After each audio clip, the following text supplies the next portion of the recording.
কি বলেছেন বিনীত গোয়েল এই পুরো ইনস্ট্রাকশন, এই পুরো ইনভেস্টিগেশন নিয়ে একবার শুনবো। What has Calcutta Police not done? In this case, they have done everything, and I'll do it. I'm saying it under everything under my command. Vineet Goel clean chit দিয়েছেন নিজের অফিসারদেরকে, পুলিশ কি না করেছে এবং আমার ইনস্ট্রাকশনে করেছে, তার মানে তো এবার বলতে হবে। मीरा सफेद तुरंत खुले, भरपूर झाग दे और इसकी स्मार्ट साइंस दे स्मार्ट केयर और फ्रेशनेस। मेरी चॉइस मीरा सफेद। এবার বলতে হবে যে বিনীত গোয়েল আপনি তদন্তের আওতায় আপনাকে আসতে হবে, আপনাকে তদন্তের বাইরে রাখা চলবে না। হয়তো আপনারও ইন্টারোগেশন প্রয়োজন। ইচ্ছাকৃত কিছু কিছু ভুল বা একেবারে ক্রিমিনাল কনস্পিরেসি বা লার্জার কনস্পিরেসির যে অভিযোগে অভিযুক্ত হয়েছেন এই ওসি অভিজিৎ মণ্ডল, এই ওসি যদি লার্জার কনস্পিরেসিতে অভিযুক্ত হতে পারেন সরাসরি কনস্পায়ার করার জন্য, তাহলে প্রত্যক্ষভাবে এর পেছনে কি এর সাহেবদের ভূমিকা থাকতে পারে। এবং তার মধ্যে থেকে একজন সাহেব, একদম টপমোস্ট সাহেব, যদি আমি ধরে নিই কলকাতা পুলিশের তৎকালীন কমিশনারকে, তার ইচ্ছাকৃত ভুলগুলো আমি পিসিআরকে বলবো একবার দেখানোর জন্য, আপনাদেরও একবার দেখানোটা উচিত। দেখুন একবার বিনীত গোয়েলের ইচ্ছাকৃত ভুল। প্রথমত আমি বলে দিই, বিনীত গোয়েল সেদিন সকালে যেদিন অভয়ার দেহ পাওয়া যায় তিনি নিজে পৌঁছে গেছিলেন।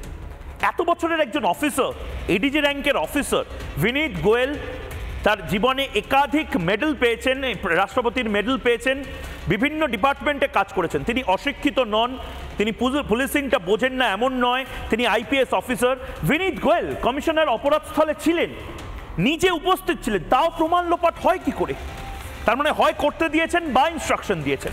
2 নম্বর পয়েন্ট, কমিশনার অপরাধস্থলে থাকার পরেও বহিরাগতদের প্রবেশ হয় কি করে? এখন এই মজার বা হাস্যকর কথাগুলো প্লিজ বলবেন না যে বহিরাগত কেউ ছিল না। ইন্দিরা মুখার্জি এই প্রেস ব্রিফিংটা আর দয়া করে দেবেন না। বহিরাগত ছিল, ডান অ্যান্ড ডাস্টেড। বহিরাগত ছিল কি করে? কমিশনার নিজে উপস্থিত, তার মানে কমিশনারকে নিজে বলেছিলেন বহিরাগত আনতে? এগুলো প্রশ্নের উত্তর দিতে হবে। সকালে পর্যবেক্ষণ, বিনীত গোয়েল নিজে একজন সিনিয়র আইপিএস অফিসার নিজে দেখছেন অভয়ার ডেড বডিতে একাধিক ইনজুরি মার্কস রয়েছে, আন্ডারগার্মেন্টস নেই, নিম্নাঙ্গে কাপড় নেই, গলা এই জায়গাগুলোতে কালশিটের দাগ, চোখ থেকে রক্ত বেরোচ্ছে। উনি এত কিছু দেখার পরেও ইউডি কেস এত দেরিতে হলো, গভীর রাতে এফআইআর হলো, বডি চুল্লিতে চলে যাওয়ার পরে। বিনীত গোয়েল হ্যাজ টু আনসার। বিনীত গোয়েল সাধারণত সংবাদ মাধ্যমের সামনে দবং অফিসার হয়ে যান, কিন্তু ওনাকে জবাব দিতে হবে। তারপরের পয়েন্ট, দেহ দেখেও বুঝলেন না এটা খুন ধর্ষণ। একটা বাচ্চা ছেলে বা মেয়ে সেও হয়তো বুঝবে, বাচ্চা ছেলে মেয়েগুলো যারা জুনিয়র ডাক্তার আমি ছেড়ে নিলাম, তারা হয়তো মেডিকো, যারা নন মেডিকেল পার্সন তারাও দেখে বুঝবে যে এটা তো ভাই সাধারণ কোনো ঘটনা নয়। বিনীত গোয়েল বুঝতে পারলেন না, না বুঝতে চাইলেন না? বিনীত গোয়েলের ওপরেও কি কোনো সাহেব বা ম্যাডাম কেউ রয়েছে যে বলেছে এই কেসটা ঘাঁটানো যাবে না? কেন তৎক্ষণাৎ এফআইআর এর নির্দেশ নয়? উনি তো সুমোটো এফআইআর করতে পারতেন, শতপ্রণোদিত এফআইআর করলেন না কেন? বিনীত গোয়েল বাংলার মানুষ জানতে চাইছে। কেন দেহ সংরক্ষণের নির্দেশ দিলেন না? আচ্ছা ছাড়ুন, আমি একবার পজ করছি এই জায়গাটা। আমি আপনি চিৎকার করে যাচ্ছি, হায় রে দেহটা সংরক্ষণ করলে অনেক কিছু হতো। সংবাদ মাধ্যম চিৎকার করছে, মীনাক্ষী মুখার্জি চিৎকার করেছেন, সজল ঘোষ চিৎকার করেছে, অগ্নিমিত্রা পল চিৎকার করেছে, কৌস্তব বাগচি চিৎকার করেছে, বাংলার মানুষ চিৎকার করেছে, সবাই বলেছে, অভয়ার বাবা মা বলেছে দেহটা যদি সংরক্ষণ করা যেত দ্বিতীয় তৃতীয় বার হয়তো ময়নাতদন্ত করা যেত। আচ্ছা আমরা তো অশিক্ষিত, আমরা বিনীত গোয়েলের মতন এত বড় দরের আইপিএস অফিসার হয়ে এভিডেন্স ট্যাম্পারিং এর সাথে যুক্ত কলকাতা পুলিশের মাথা হতে পারি না। কলকাতা পুলিশ আগে ঘুষ খাওয়ার জন্য ধরা পড়তো, এখন কলকাতা পুলিশ ধরা পড়ছে রেপ অ্যান্ড মার্ডার কেসে। ভাবুন আমরা কলকাতা পুলিশটাকে এই ভদ্রলোকের আওতায় বা আমলে কোথায় নামিয়ে এনেছি। এই ভদ্রলোক তো জানতেন বিনীত গোয়েল বা দুর্বিনীত গোয়েল, ইনি তো নিশ্চয়ই আইপিএস অফিসার এমনি ওই এনার্জি ড্রিঙ্ক খাওয়ার মতন আমি তো এমনি খাই সেরকম এমনি হয়ে যাননি। তাহলে এটা জানলেন না কি করে? তাহলে এটা করলেন না কেন? বডি প্রিজার্ভেশন তো সর্বপ্রথম ম্যাজিস্ট্রেট লেভেল অফিসার, একজন আইপিএস কলকাতা পুলিশের কমিশনার, সে নির্দেশ দেবে যে না আমার চোখে মনে হচ্ছে, আমি বলছি এই বডি প্রিজার্ভ হবে।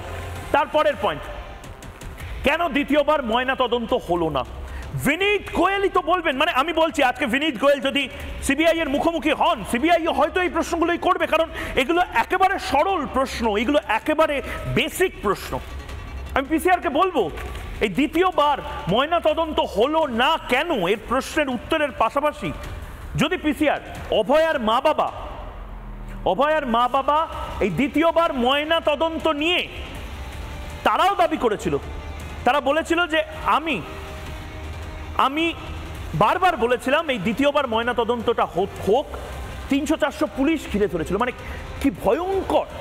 কি ভয়ঙ্কর একটা স্টেট তৈরি করা হয়েছে, পুলিশিং স্টেট অরিন্দম আচার্য, যেখানে বাবা মা বলছে তারপরেও এই জিনিসগুলো হয়নি। এই যে একের পর এক যেগুলো দেখাচ্ছে, আমি আপনার কাছে আসবো আপনার প্রতিক্রিয়া নিতে, কিন্তু অভয়ার মা বাবা ঠিক কি বলেছিল এই দ্বিতীয়বার ময়না তদন্ত নিয়ে সেটা শোনাই একবার।